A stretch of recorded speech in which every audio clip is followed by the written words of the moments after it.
Ini buku panduan pendaftaran CSN untuk apa namanya P3K Guru ya. Jadi saya download dari sini. Ini buku petunjuk ini saya download dari sini. Kemudian hasil downloadannya ini. Nah, kita bahas sedikit ya mengenai ini.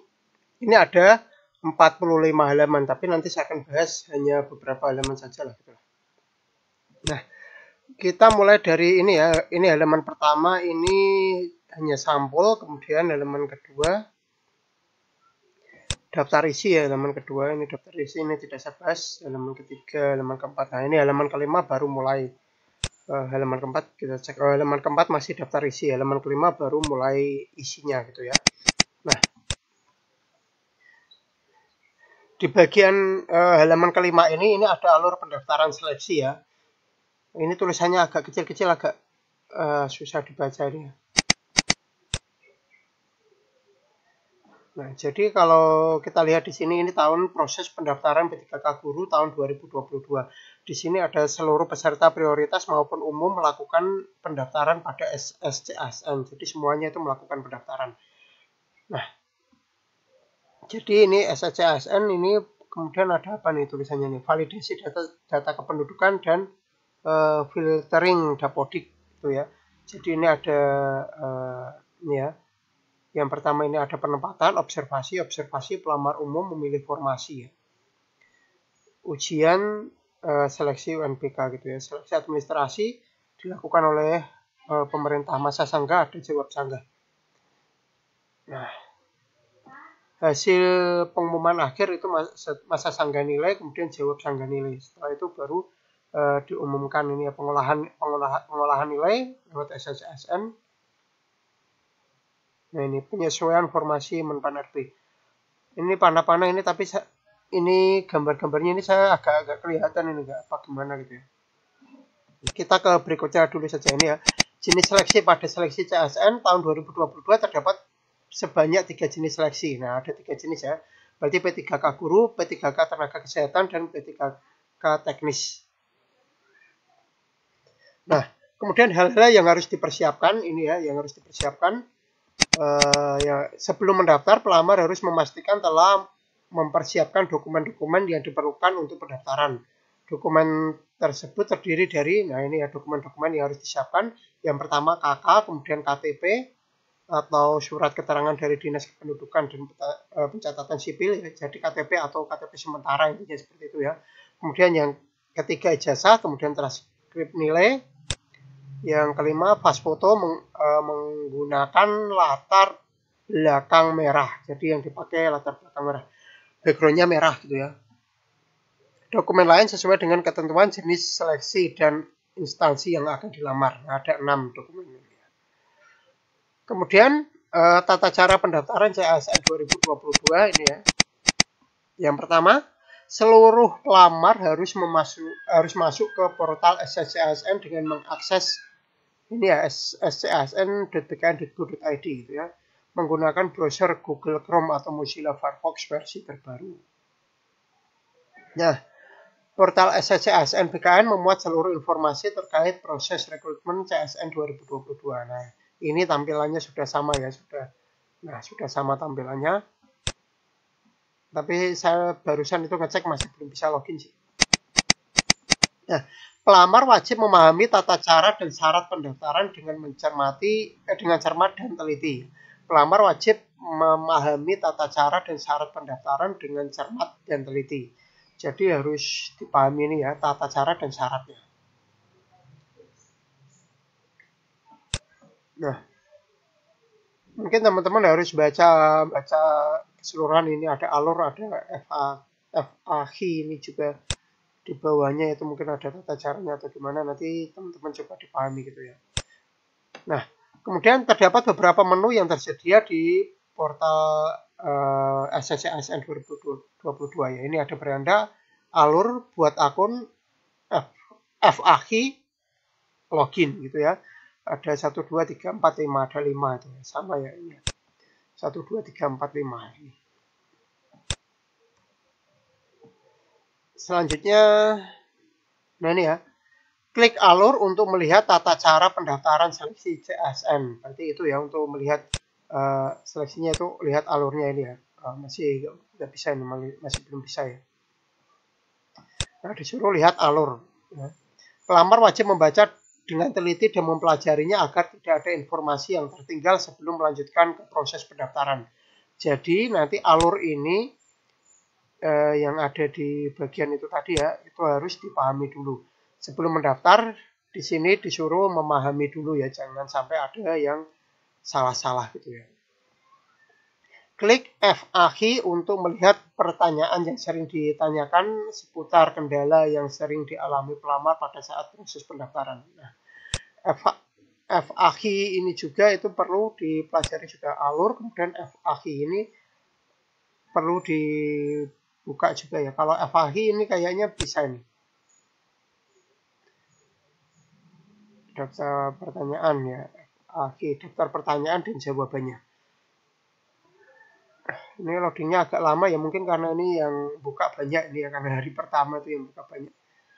Nah, kalau tadi sempat saya buka itu tadi pagi dan kemarin itu sempat buka itu FAQ itu masih bisa dibuka. Ada keterangan-keterangannya ya, baca-bacaan itu ada bisa dibuka dan tadi itu cepat, tadi pagi itu cepat, kemarin juga cepat ya FAQ ini. Nah, kita lanjutkan saja ya sambil nunggu itu tadi. Klik login untuk masuk ke portal pendaftaran CASN. Ini login tadi juga saya cek, klik loginnya itu masih coming soon ya, masih.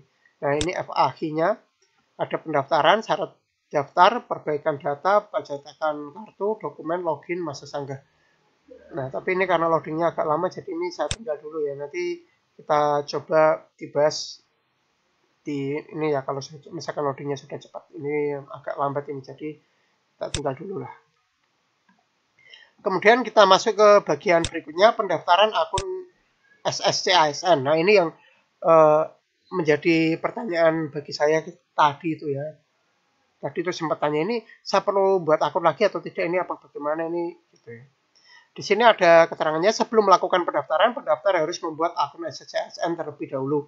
Pastikan perangkat komputer atau ponsel yang digunakan untuk mendaftar memiliki kamera atau telah terhubung ke kamera. Jadi webcam atau apa itu ya, ada kameranya gitu ya. Aplikasi SSCASN membutuhkan akses ke kamera untuk melakukan sebuah foto pendaftar. Nah, ini pakai teknologi nih ya, kalau yang laptopnya bermasalah atau komputernya bermasalah, ini yang agak repot, ini kasihan ya. Bagi pelamar P3K Guru yang telah mengikuti seleksi P3K Guru pada tahun 2021 ini ya, tidak perlu membuat akun SSCASN lagi. Jadi yang telah mengikuti ya seleksi itu tidak perlu ikut tidak perlu membuat akun lagi. Yang telah mengikuti itu kan ada macam-macam ya, bisa lolos passing grade, bisa juga tidak lolos passing grade. Nah, kalau berdasarkan ini tidak dijelaskan, berarti baik yang lolos passing grade maupun yang tidak lolos passing grade tidak perlu membuat akun lagi itu ya, berdasarkan penjelasan ini. Jadi kalau berdasarkan ini berarti tanpa kamera pun mungkin tidak masalah ya. Tapi tidak tahu juga sih, saya belum lihat loginnya itu bagaimana, itu belum lihat gitu ya. Selanjutnya pendaftaran akun SSCASN ini ya, bagian 5.1. Pendaftaran akun SSCASN hanya dilakukan bagi pelamar P3K Guru yang belum memiliki akun ya. Kalau yang sudah memiliki akun berarti tidak perlu ya. Bagi pelamar yang telah memiliki akun SSCASN dan terdaftar sebagai peserta seleksi P3K Guru tahun 2021 tidak perlu membuat akun lagi. Gunakan akun SSCASN pada tahun 2021. Berarti pakai akun lama. Pakai akun lama mungkin bisa langsung login gitu ya. Tapi saat tadi itu ngecek loginnya ini masih belum bisa ya. Saya cek loginnya ini masih ada tulisannya show on ya, show on ya. Segera. Berarti ini masih belum bisa nih. Soalnya ini di judulnya saja ini show on gitu ya. Soon atau show on lah pokoknya. Saya nyebutnya show on. Soon artinya segera, masih belum bisa gitu. Nah, selanjutnya untuk melakukan pendaftaran akun, akses laman ini ya, daftar sscsn.bkn.go.id menggunakan browser Google Chrome atau Mozilla Firefox versi terbaru. Jika muncul alert baca peringatan dengan seksama, kemudian klik OK ya. Jadi ada tampilan seperti ini, klik saja OK ya. Kalau ada tampilan seperti ini ya, daftar SSL ini direkomendasikan menggunakan browser Google Chrome atau Mozilla Firefox supaya versi terbaru. Nah, ini diklik OK saja katanya gitu. Aktifkan kamera pada perangkat saat melakukan registrasi.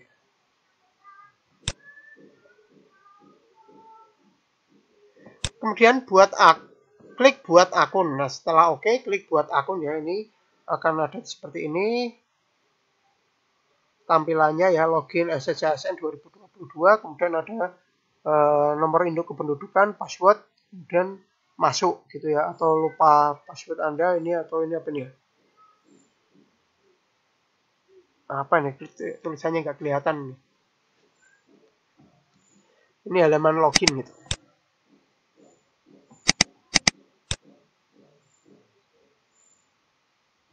Nah, akan muncul alert permintaan akses terhadap kamera. Klik allow untuk mengizinkan penggunaan kamera. Jadi klik ini ya.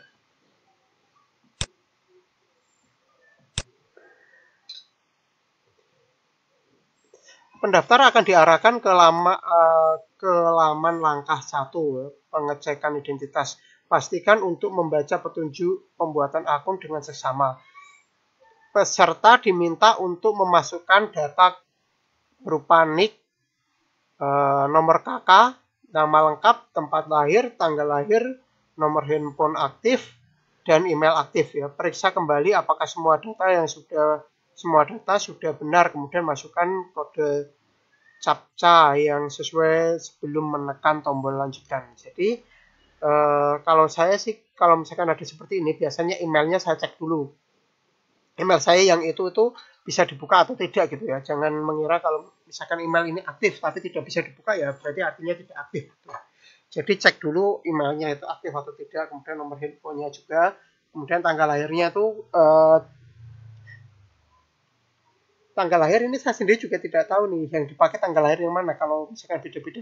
Kalau saya kan sama semua ya, baik kakak, akte kelahiran, ijazah, semua tanggal lahirnya itu sama gitu ya. Semua identitas saya itu sama semua Pak. Tapi kalau untuk yang beda-beda ini saya belum ngecek ini ya, belum ngecek di bagian apa namanya, di bagian ini ya, percetakan kartu dokumen atau apa-apa ini saya belum ngecek di bagian sini. Ketika ada ini tidak ditemukan atau tidak sesuai dengan halaman akun, nah ini ada penjelasannya itu ya. Nah, disuruh menghubungi dinas Dukcapil ya, Disdukcapil untuk konsolidasi data dan menghubungi call center ini ya. Nah, kalau misalkan ada data-data yang beda disuruh ini ya. Ini teman-teman bisa cek di FAQ itu ya. Bisa dicek ini. Kalau misalkan ada data-data yang tidak sama gitu. Kalau saya sih sama semua ya, nggak masalah buat saya gitu. Nah, ini tampilannya hampir sama sih dengan yang tahun lalu ya, tahun 2021 hampir sama ya, kayak gini juga sih. Nanti ada tulisan ini suruh masuk-masukan gitu ya. Kalau misalkan datanya beda, mungkin teman-teman dicocokkan dulu di apa namanya, di Dukcapil itu kalau tadi keterangannya seperti itu.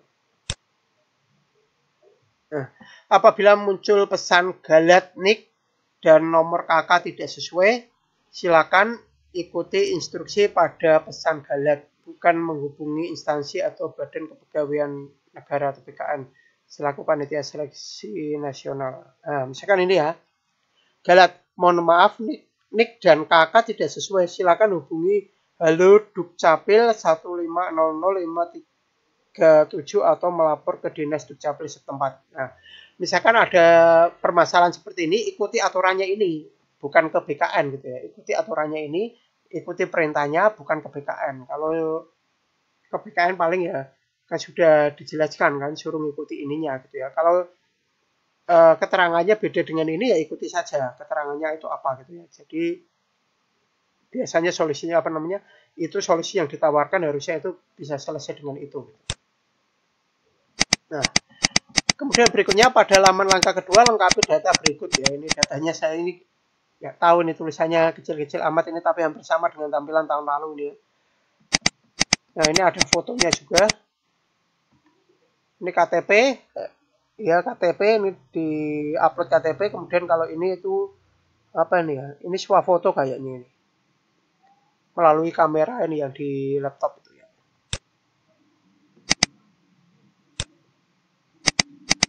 Nah, langkah ke-6 nih ya. Langkah ini bertujuan untuk membandingkan data pelamar di KTP dengan data ijazah. Proses pemberkasan CPNS menggunakan data ijazah sebagai data pokok kepegawaian yang terdiri dari nama lengkap sesuai dengan tercantum di ijazah, tempat lahir, dan tanggal lahir. Pastikan bahwa Anda mengisi data tersebut dengan benar.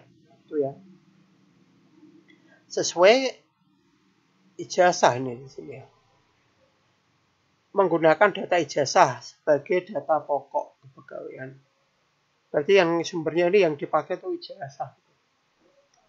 Kolom NIK, nama, nomor handphone, email, dan tanggal lahir sesuai KTP sudah terisi otomatis. Nah, yang terisi otomatis itu tidak bisa diganti berarti. Masukkan nama tanpa gelar sesuai ijazah. Tempat lahir sesuai KTP. Jadi nama tanpa gelarnya sesuai ijazah, tempat lahirnya sesuai KTP. Kabupaten kota lahir sesuai ijazah, tanggal lahir sesuai ijazah. Jadi yang sesuai KTP hanya tempat lahir.